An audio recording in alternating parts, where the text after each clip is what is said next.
Hello दोस्तों, welcome back to our YouTube channel Guru Masti जीएनएमटी। सो दोस्तों, आज क्लास 10th का 5वां चैप्टर लेकर आया हूं, जिसका नाम है खनिज संसाधन। और जो 1, 2, 3 चौथा चैप्टर तक नहीं देखें, कृपया इस चैनल के प्ले लिस्ट में जाकर के देख सकते हैं। और जो इस चैनल पर नए होंगे, कृपया चैनल को सब्सक्राइब करके बेल आइकन को दबा देंगे, ताकि नोटिफिकेशन सबसे पहले पहुँचता रहे। तो चलता हूँ आज का सेशन में। आज का 5वां चैप्टर है, जिसका फर्स्ट क्वेश्चन बोल रहा है कि निम्नलिखित खनिजों में कोरडारमा कोरडारमा कोरडारमा किससे संबंधित है। कोरडारमा किसके लिए संबंधित है? बॉक्साइट के लिए, अभ्रक के लिए, लौह अयस्क के लिए, या तांबा के लिए? तो इसका सही और सटीक आंसर होगा ऑप्शन बी, अर्थात किसके लिए? तो अभ्रक के लिए। कोरडारमा अभ्रक के लिए संबंधित है। आगे चलते हैं दूसरा क्वेश्चन में। आपका दूसरा क्वेश्चन बोल रहा है कि भारत का सबसे बड़ा लौह अयस्क उत्पाद राज्य कौन सा? लौह का अयस्क जो उत्पादन करता है वो कौन सा राज्य है? तो दो का सही आंसर हो गया ऑप्शन सी, अर्थात कौन? तो कर्नाटक है। लौह अयस्क में उत्पादन में कौन है? तो कर्नाटक है। आगे चलते हैं तीसरा क्वेश्चन में। आपका तीसरा क्वेश्चन बोल रहा है कि लौह अयस्क है, लौह अयस्क क्या है, कौन सा संसाधन है? तो 3 का सही आंसर होगा ऑप्शन बी, अर्थात कौन? तो अनवीकरणीय संसाधन। अनवीकरणीय संसाधन है कौन? तो लौह अनवीकरणीय संसाधन है। आगे चलते हैं चौथा क्वेश्चन में। आपका चौथा क्वेश्चन बोल रहा है कि प्राकृतिक गैस पाई जाती है। प्राकृतिक गैस किसके साथ पाई जाती है? तो 4 का सही और सटीक आंसर होगा ऑप्शन सी, अर्थात खनिज तेल के साथ। खनिज तेल के साथ क्या पाया जाता है? तो प्राकृतिक गैस पाया जाता है खनिज तेल के साथ। आगे चलते हैं। आगे आपका 5वां क्वेश्चन है कि इनमें से कौन लौह युक्त खनिज का उदाहरण, लौह युक्त खनिज का उदाहरण कौन सा है? तो 5 का सही आंसर होगा ऑप्शन ए, अर्थात कौन? तो मैंगनीज। मैंगनीज कौन है? तो लौह युक्त खनिज है। आगे बोला छठा क्वेश्चन कि किस खनिज को उद्योगों की जननी कहा जाता है? उद्योगों की जननी किस खनिज को कहा जाता है? तो 6 का सही आंसर होगा ऑप्शन सी, अर्थात कौन? तो लोहा को उद्योग की जननी कहा जाता है। आगे चलते हैं। आगे आपका 7वां क्वेश्चन है कि अल्मुनियम बनाने के लिए किस खनिज की आवश्यकता होती है? किस खनिज की आवश्यकता पड़ता है? तो 7 का सही आंसर हो गया ऑप्शन डी, अर्थात किसको? तो बॉक्साइट का। एल्युमिनियम को उत्पादित करने के लिए बॉक्साइट का आवश्यकता पड़ता है। आगे 8वां क्वेश्चन बोल रहा है कि सीमेंट उद्योग का प्रमुख कच्चा माल क्या है? सीमेंट उद्योग प्रमुख कच्चा माल क्या है? तो 8 का सही आंसर हो जाएगा ऑप्शन है, अर्थात कौन? तो चूना पत्थर। सीमेंट का कच्चा माल क्या है? चूना पत्थर है। आगे चलते हैं। आगे आपका 9वां क्वेश्चन बोल रहा है कि पीतल बनाया जाता है। पीतल किससे बनाया जाता है? तो 9 का सही आंसर क्या हो गया? ऑप्शन सी, अर्थात तांबा और जस्ता। तांबा और जस्ता से क्या बनाया जाता है? तो पीतल बनाया जाता है तांबा और जस्ता से। आगे चलते हैं। आगे आपका 10वां क्वेश्चन है कि 1 टन इस्पात बनाने में कितने मैग्नीज का उपयोग होता है? 1 टन इस्पात बनाने में कितने मैग्नीज का उपयोग होता है? तो 10 का सही आंसर हो जाएगा ऑप्शन बी, अर्थात कितनों? तो 10 किलोग्राम। 1 टन का इस्पात बनाने में 10 किलोग्राम, मात्र 10 किलोग्राम मैग्नीज का उपयोग किया जाता है। आगे चलते हैं। आगे आपका 11वां क्वेश्चन बोल रहा है कि कोयला का सर्वोत्तम प्रकार कौन सा? कोयला का सर्वोत्तम प्रकार कौन सा है? तो 11 का सही आंसर हो गया ऑप्शन ए, अर्थात कौन? तो एंथ्रासाइट कोयला का सबसे सर्वोत्तम प्रकार है। आगे 12वां क्वेश्चन बोल रहा है कि उड़ीसा किस खनिज का सबसे बड़ा उत्पादक है? उड़ीसा किस खनिज का सबसे बड़ा उत्पादक है? तो 12 का सही आंसर हो गया ऑप्शन बी, अर्थात कौन? तो मैग्नीज। मैग्नीज उत्पादन कौन करता है? तो उड़ीसा करता है। आगे चलते हैं। आगे आपका 13वां क्वेश्चन बोल रहा है कि देश में तांबे का कुल भंडार कितना है? तांबे का कुल भंडार कितना टन है? तो 13 का सही आंसर हो गया ऑप्शन बी, अर्थात कितना? तो 125 करोड़ टन। बहुत ज़्यादा है, 125 करोड़ टन। आगे चलते हैं। आगे आपका 14वां क्वेश्चन बोल रहा है कि कन्नड़ शब्द कुद्र क्या बोल रहा है? कन्नड़ शब्द कुद्रमुख का क्या अर्थ है? कुद्रमुख का क्या अर्थ है? कन्नड़ का भाषा कौन? कुद्रमुख, जिसका अर्थ क्या है? तो 14 का सही आंसर हो गया ऑप्शन ए, अर्थात घोड़े के मुख के समान। घोड़े के मुख के समान। कन्नड़ भाषा का शब्द है कौन? कुद्रमुख। इसका अर्थ क्या होता है? तो घोड़े के मुख के समान अर्थ इसका होता है। आगे चलते हैं।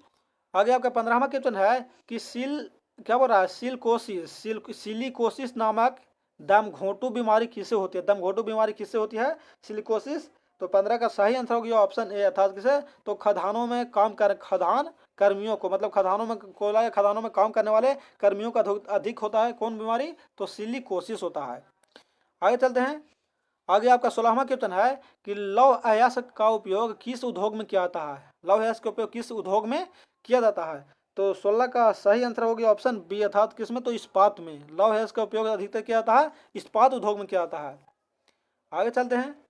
आगे आपका 17वां क्वेश्चन में बोल रहा है कि बंगाल रूबी नामक अभ्रक कहाँ मिलता है, कहाँ पाया जाता है? तो 17 का सही आंसर हो गया ऑप्शन ए, अर्थात कहाँ, तो झारखंड में बंगाल रूबी नामक अभ्रक झारखंड में मिलता है। आगे आपका 18वां क्वेश्चन है कि बिहार झारखंड में देश का कितना प्रतिशत अभ्रक का उत्पादन होता है, कितना प्रतिशत अभ्रक का उत्पादन होता है कहाँ, बिहार और झारखंड में। तो 18 का सही आंसर हो गया ऑप्शन सी, अर्थात 80%। 80% क्या होता है, अभ्रक का उत्पादन होता है बिहार और झारखंड दोनों मिला करके। आगे चलते हैं, आगे आपके 19वां क्वेश्चन बोल रहा है कि भारत में प्राप्त सबसे महत्वपूर्ण धात्विक खनिज कौन है, धात्विक खनिज सबसे महत्वपूर्ण कौन है। तो 19 का सही आंसर हो गया ऑप्शन ए, अर्थात कौन, तो लोहा है। लोहा सबसे महत्वपूर्ण धात्विक खनिज है भारत में। आगे आपका 20वां क्वेश्चन बोल रहा है कि छत्तीसगढ़ भारत का कितना प्रतिशत लौह अयस्क उत्पादन करता है, छत्तीसगढ़ लौह अयस्क कितना उत्पादन करता है। तो 20 का सही आंसर हो गया ऑप्शन बी, अर्थात 20%। छत्तीसगढ़ सब मात्र कितना है 20%, और 80% कौन करता है, तो भारत करता है, कुल मिलाकर 100%। आगे चलते हैं, आगे आपका 21वां क्वेश्चन है कि बैलाडीला खान से कौन सा खनिज निकाला जाता है, बैलाडीला को एक खान है वहां से कौन सा खनिज निकाला जाता है। तो 21 का सही आंसर हो गया ऑप्शन सी, अर्थात कौन, तो लौह अयस्क। लौह अयस्क निकाला जाता है बैलाडीला खान से। आगे चलते हैं, आगे आपका 22वां क्वेश्चन बोल रहा है कि अभ्रक की कितने किस्में, अभ्रक कितने प्रकार के होते हैं। तो 22 का सही आंसर हो गया ऑप्शन बी, अर्थात कितना, तो 3 प्रकार के अभ्रक 3 प्रकार के होते हैं। क्या कौन कौन होते हैं, चलते हैं आगे देख लेते हैं। आगे बोला था इसमें क्वेश्चन कि कटनी खनिज प्राप्ति स्थान किस राज्य में है, मतलब कटनी में खनिज उत्पन्न होता है वो किस राज्य में है।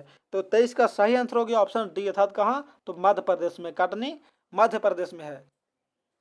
आगे चलते हैं, आगे आपका 24वां क्वेश्चन बोल रहा है, थोड़ा थोड़ा कहते हैं।